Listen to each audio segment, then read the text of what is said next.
पश्चिम बंगाल में जारी एसआईआर प्रक्रिया पर सवालों की कड़ी बढ़ती ही जा रही है। सीएम ममता बनर्जी ने पहले ही इस प्रक्रिया की अमानवीयता के खिलाफ सुप्रीम कोर्ट का रुख करने की घोषणा कर दी थी और अब उन्होंने इस प्रक्रिया को लेकर एक और बड़ा खुलासा किया है। उन्होंने चुनाव आयोग के साथ ही बीजेपी के आईटी सेल पर भी गंभीर आरोप लगाए हैं। तो क्या है ये पूरा मामला, जानने के लिए देखिए ये रिपोर्ट। पश्चिम बंगाल में एसआईआर की प्रक्रिया चल रही है। 58 लाख लोगों के नाम तो पहले ही काट दिए गए हैं, तो वहीं 95 लाख लोगों के नाम पर संकट दिख रहा है। चुनाव आयोग ने इन्हें संदिग्ध बताया है, बीमार और बुजुर्गों को नोटिस जारी कर रहा है। सबसे बड़ी बात तो ये है कि सब कुछ एआई के भरोसे चल रहा है। बीएलओ और ईआरओ का काम सिर्फ वेरिफिकेशन का रह गया है, बाकी का काम सॉफ्टवेयर खुद ही कर रहा है। सबसे बड़ी बात तो यह है कि जिस सॉफ्टवेयर को चुनाव आयोग पहले खुद ही संदिग्ध मान रहा था, बिहार चुनाव में जिस सॉफ्टवेयर का इस्तेमाल करने से सुप्रीम कोर्ट में इनकार कर दिया था, कोर्ट में कहा था कि सॉफ्टवेयर भरोसेमंद नहीं है, अब उसी संदिग्ध सॉफ्टवेयर का इस्तेमाल वो पश्चिम बंगाल में कर रहा है। चुनाव आयोग के इस यू टर्न को लेकर टीएमसी चीफ ममता बनर्जी ने तीखा हमला बोला है। ममता बनर्जी ने कहा कि चुनाव आयोग एसआईआर कराने के लिए हर तरह के गलत तरीके अपना रहा है, योग्य वोटरों के नाम पर मार्क कर रहा है कि ये जीवित नहीं है और जो बुजुर्ग और बीमार हैं उन्हें सुनवाई में आने के लिए मजबूर कर रहा है। चुनाव आयोग बीजेपी के आईटी सेल ने जो मोबाइल ऐप बनाया है उसी का इस्तेमाल कर रहा है। ये अवैध, असंवैधानिक और अलोकतांत्रिक है। ऐसा नहीं चल सकता, ऐसा अब और बर्दाश्त नहीं किया जाएगा। तो ममता ने सवाल किया कि क्या बीजेपी नेताओं के बुजुर्ग या बीमार परिजनों को चुनाव आयोग नोटिस जारी करने की हिम्मत जुटा पाएगा। ममता ने एक दिन पहले कहा था कि हम एसआईआर के खिलाफ सुप्रीम कोर्ट जाएंगे और उनके निर्देश पर टीएमसी सांसद डेरेक ओब्रायन ने सुप्रीम कोर्ट में याचिका भी दायर कर दी है। अपनी याचिका में टीएमसी सांसद ने कहा है कि चुनाव आयोग की तरफ से फाइनल वोटर लिस्ट 14 फरवरी को पब्लिश होगी। वोटर लिस्ट आने के तुरंत बाद ही चुनाव आयोग की तरफ से बंगाल में विधानसभा चुनावों का ऐलान हो सकता है।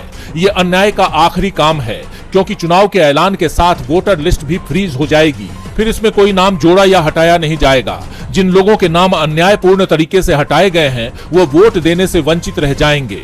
मामला अब सुप्रीम कोर्ट पहुंच चुका है। मामला करीब 1.5 करोड़ वोटरों से जुड़ा हुआ है।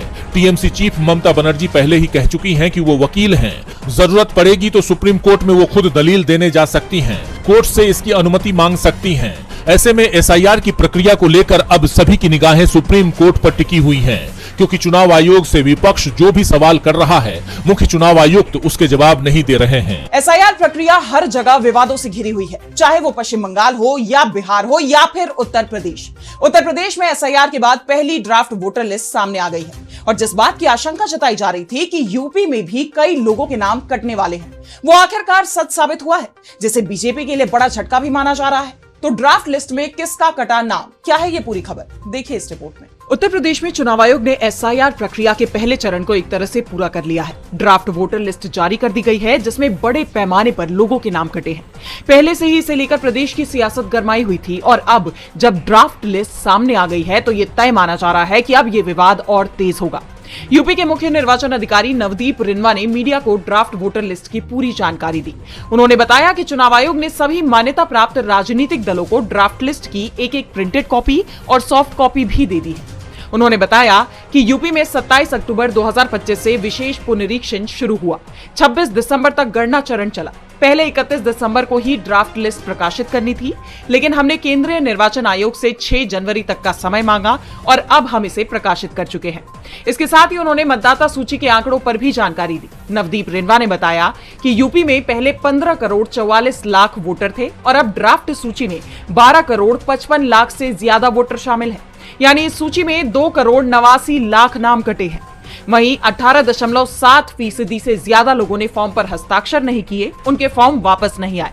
इस प्रक्रिया के दौरान राज्य में 46 करोड़ 23 लाख मतदाता ऐसे पाए गए जो अब इस दुनिया में नहीं है।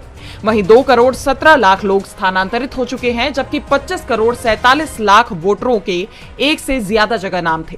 चुनाव अधिकारी ने बताया कि राज्य में 15,000 से ज्यादा पोलिंग स्टेशन बनाने की जरूरत रहेगी। महीने की अवधि है, जिसको हम दावा एवं आपत्ति अवधि बोलते हैं, क्लेम्स एंड ऑब्जेक्शंस पीरियड। ये 6 जनवरी से, आज से दावा आपत्ति लोग दे सकते हैं।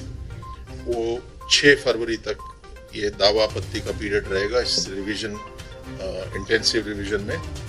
और साथ ही साथ 6 जनवरी से नोटिस चरण भी शुरू हो रहा है। अब 6 मार्च 2026 को फाइनल वोटर लिस्ट जारी होगी। सीएम योगी पहले ही इस बात को लेकर चिंतित थे कि वोटर लिस्ट में लगभग 3 करोड़ नाम कट सकते हैं और जब ये सचमुच हो चुका है तो इसे बीजेपी के लिए बड़ा झटका माना जा रहा है। अब तक तो विपक्ष ही एसआईआर में नाम कटने को लेकर सवाल कर रहा था, लेकिन अब देखना यह होगा कि क्या यूपी में बीजेपी भी इतने नाम कटने पर अब मोर्चा खोलेगी।